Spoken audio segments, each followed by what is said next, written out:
안녕하세요. 부동산 너츠입니다. 오늘은 부동산 전문가 8인의 하락 예측을 가져왔습니다. 먼저 유튜버 부익남, 네, 아기곰, 그다음에 이상우 투자자문 대표, 그다음 너나위, 홍춘욱 박사, 건국대 심교원 교수, 이현철 소장, 데이터 노우즈 대표 김기원 대표, 이렇게 8인의 영상, 최근 영상을 첨부했고요. 먼저 부익남님의 경우 현재 떨어질 조건 없음. 결국 이제 계속 상승할 거라는 걸 얘기를 했고요. 아기곰님은 2024년 조정을 예상하고 결론적으로 뭐 내년 내후년은 상승을 예측을 했습니다. 그 다음에 이상우 대표는 올해 9.9% 상승 예상. 지금 이거는 제가 영상을 여러 개 많이 찾아봤지만 하락을 예측하는 부분은 없었고요. 상승만 예측을 했습니다. 그 다음에 너나위님은 자기나 여러분이나 뭐 한국은행이나 뭐 아무도 모른다 라는 답변을 했습니다. 홍춘욱 박사는 이 절대 가격의 리스크로 조정이 올 것. 하지만 이제 꼭지가 언젠지는 모른다. 이렇게 답변을 했고요. 그 다음에 심교훈 교수님은 아직 상승의 여력은 남았지만 20에서 30%의 하락을 각오해야 되는 시기다. 이렇게 말씀을 주셨습니다. 그 다음에 아파트 사이클 연구소의 이현철 소장님은 2022년 침체가 시작될 것이다. 이렇게 말했고요. 그다음 데이터 노우즈 김기현 대표는 사실 2021년 하반기부터 2022년 상반기에 하락을 할 것이다. 이렇게 말씀을 했습니다. 네, 한 명씩 페이지를 보면서 좀 자세하게 보겠습니다. 네, 먼저 부익남님, 부동산 읽어주는 남자 부익남 정태익. 참조한 그 영상은 매부리 TV의 집값이 떨어질래야 떨어질 수 없는 이유 이 영상을 참조했고요. 링크는 이렇게 있고 댓글에 네, 이 참조한 영상의 링크는 붙여 넣겠습니다. 거기를 참조해 주면 좋을 것 같고요. 현재 떨어질 조건 없음 이렇게 얘기를 해 주셨고 이 영상에서 이게 하락을 하려면은 하락 전에 먼저 보합세가 와야 된다. 보합세가 온 후에 이제 하락세가 올 것이다. 이렇게 말씀을 주셨고, 그 다음에 보합세 자체도 지금 상승 여력이 좋기 때문에 보합세가 언제 올지 예측을 못한다. 이렇게 말씀을 해줬고, 그 다음에 부동산 시장은 지금 대출이 되는 선이 다르죠. 9억, 그다음에 15억 이상은 아예 안 되고 9억 이하 아파트는 대출이 많이 되죠. 그래서 부동산 시장은 계층이 나눠져 있어서 9억 이하의 아파트는 상승세가 계속 이어질 것이다. 이런 말씀을 해줬고, 여기에 대해서는 저도 동의를 하고 있습니다. 지금 8인의 의견이 다 다르지만, 8인 모두 약간 도움이 되는 말들을 해주고 있다고 생각합니다. 이게 의견이 각각 다 다르지만 다 도움이 된다. 이렇게 말씀드리고 싶고요. 네, 다음 아기곰님 부동산 칼럼니스트 아기곰님인데 통계를 가져와서 통계를 통해서 되게 좋은 해안을 말해주시는 분이고 이분은 2024년 조정을 예상했습니다. 어, 또 이제 내년 내후년은 당연히 상승을 하는 걸 예상해 주셨고 이제 만약에 떨어질 거를 예상을 한다면 2024년이다 이렇게 말씀을 해주셨고 따라서 이제 현재 하락할 조건을 찾기 어렵다 말씀해주고 2024년에 조정을 예상하는 거는 이 공급 폭탄인 3기 신도시의 구체화가 될 것이다. 그리고 임대사업자 물량이 2024년에 많이 나올 것이다. 이 두 가지 이유 때문에 2024년에 조정을 예상했습니다.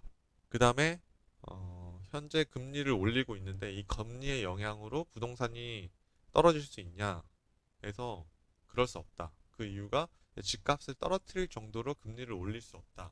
이것을 말씀해 주셨고요. 네, 동의하는 바입니다. 그 다음에 인베스트 투자자문위원 이상우님. 이상우님은 이제 올해 9.9% 상승을 예상했습니다. 외부 변수의 충격이 강하다.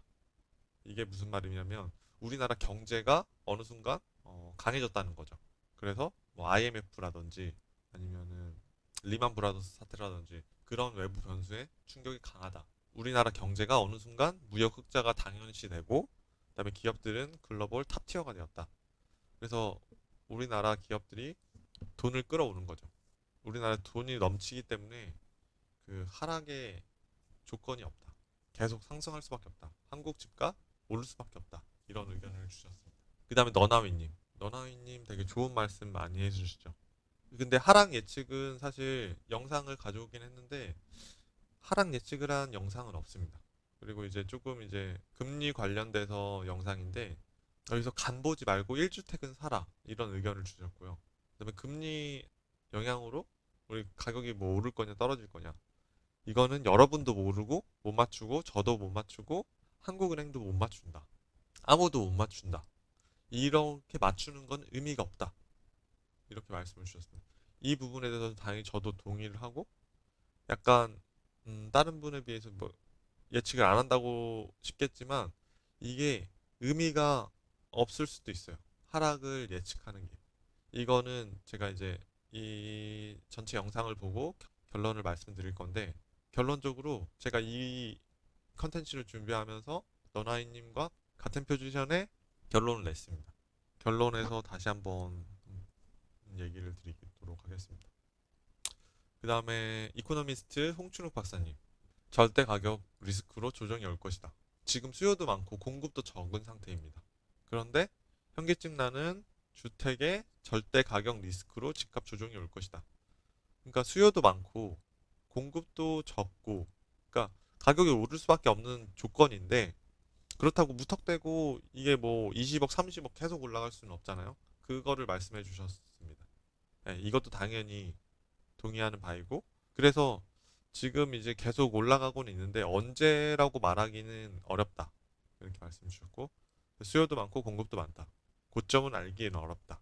하지만 곧 조정이 올 것이다. 이렇게 말씀을 주셨습니다. 그 다음에 건국대 심교훈 교수님, 부동산 교수님이고 이제 20, 30% 하락을 각오해야 된다. 아까 홍춘우 박사님과 마찬가지로 상승은 아직 남았지만 지금 사면 20에서 30% 빠질 각오를 해야 된다.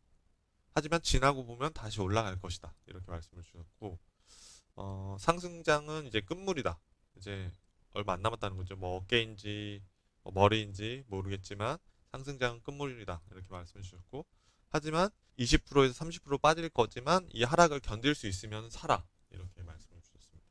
저도 완전 동의를 하는 부분이고 그 다음으로 이현철 소장님. 부동산 사이클 소장님인데 2022년 내년이죠. 내년에 침체한다. 그리고 이거는 사람의 심리가 중요하기 때문에 하루 만에 변할 수 있다. 이렇게 말씀을 주셨고 이 하락의 원인은 공급 부족이 아니라고 올해가 이제 2021년인데 2022년, 3년, 4년 공급이 엄청 없는 걸로 알고 있습니다. 특히 서울에 공급이 없죠. 근데 그런데 이 공급으로 하락의 원인을 짚으면 안 된다. 이렇게 말씀을 주셨고 그 예시로 2012년 공급은 적었지만 이때가 침체기였고 2018년 공급은 많았지만 이때는 상승기였습니다. 지금 오른쪽 위에 이제 서울, 경기도 공급량을 가져왔는데 이때 보면 2010년은 좀 많고 2011, 2012, 2012년 때 공급이 적었습니다. 근데 침체기가 이때 엄청나게 길었었죠.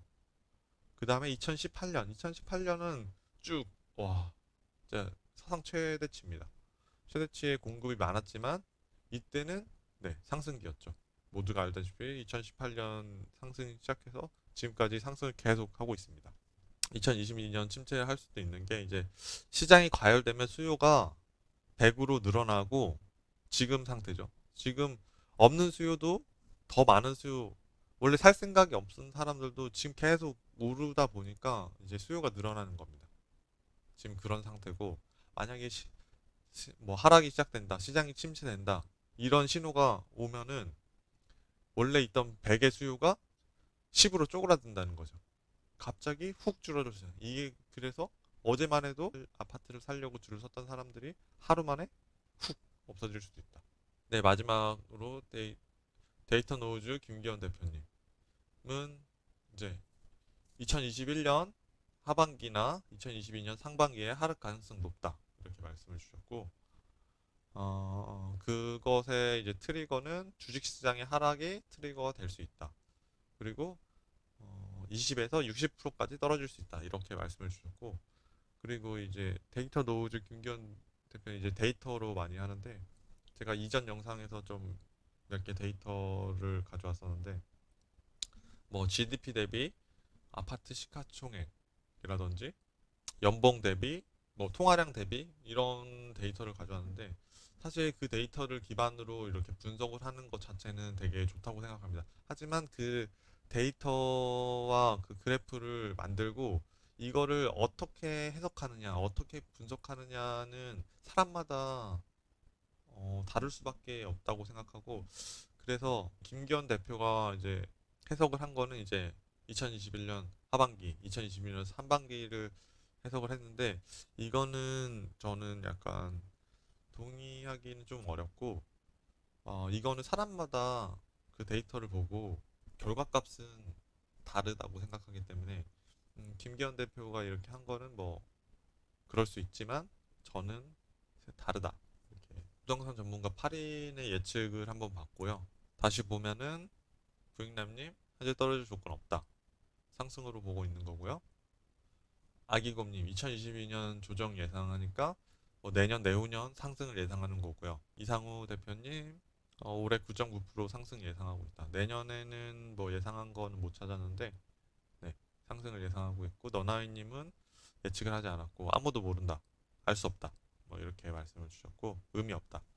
그다음에 홍춘우 박사님은 가격 리스크로 곧 조정이 올 것이다. 이렇게 말씀해 주셨고 신경 교수님은 네, 아직 상승 여력이 남아있지만 20, 30% 하락을 각오해야 된다. 이렇게 말씀 주셨고 연철 소장님 2022년 침체 알려주셨고 그 다음에 데이터 노우즈 김기현 대표 올해 말이나 뭐 2022년 상반기에 하락할 것이다. 이렇게 말씀 주셨습니다. 네, 결론은 부동산 전문가 8명 중 2명은 2022년 하락을 예상했고 그다음에 2명은 시점은 모르지만 곧 하락을 예상했고 그다음에 2명은 상승을 예상했고 그다음에 1명은 이런 예측은 의미 없다. 뭐 아무도 모른다. 이렇게 말씀 주셨고 1명은 2024년을 하락을 예상해 주셨습니다. 이렇게 되고 근데 이제 제가 다른 결론을 드리자면 이 부동산 전문가 중에 하락을 예상하는 전문가가 있습니다. 있지만 이 결국 시간이 지나면 어차피 다시 상승할 것이다. 이렇게 말씀을 주셨습니다. 결국 하락을 하더라도 견딜 수 있으면 그 아픔을 견딜 수 있으면 1주택은 사라. 이렇게 결론을 내렸고 이거의 예시를 보여드리면 만약에 침체기가 들어섰고 아파트에 이제 20% 하락을 예측했다고 가정을 해보면 10억의 아파트는 8억까지 이제 하락을 한다고 예측을 하겠죠. 네. 그러면 이제 예시가 이제 10억의 아파트가 있었는데 9억으로 떨어졌습니다. 떨어져서 이제 팔았습니다. 한 명은. 근데 누군가는 8억까지 떨어지겠죠. 이제 더 떨어질 거 알았지만 9억에 샀습니다. 예상대로 20% 하락으로 8억까지 되었는데 10년 뒤에는 어떻게 될까요? 10년 뒤에는 결국 20억이 되었습니다. 9억에 팔았던 사람과 9억에 샀던 사람. 10년 뒤에는 결국에 산 사람이 돈을 번다는 거죠. 결국 20% 하락을 하더라도 계속 가지고 있는 게 유리하다. 이게 언제 하락하고 언제 상승하고 사실 이게 정확히 예측을 하기가 어렵습니다. 이 너나위님의 의견과 이제 제가 생각하는 게 이제 결국 비슷해졌는데 이렇게 제가 지금 하락을 전문가들이 하락을 어떻게 예측하고 저는 이제 언제 하락할까에 대해서 되게 많은 고민을 했었는데 이거를 하락을 예측하는 거가 그렇게 큰 의미가 없다. 개인으로 보면은 그렇게 큰 의미는 없고 정확히 맞출 수도 없는 그런 부분이고 그래서 우리가 해야 될 것은 이렇게 하락을 예측하는 기보다는 그냥 오를 아파트가 어떤 것인가 10년 이상 살 수 있는 아파트가 어느 것인가 이걸 생각해서 계속 들고 있으면 언젠가는 10년 뒤에는 오를 것이다. 이 말씀 드리고 싶습니다. 네, 지금까지 시청해주셔서 감사드리고 구독과 좋아요 부탁드립니다. 감사합니다.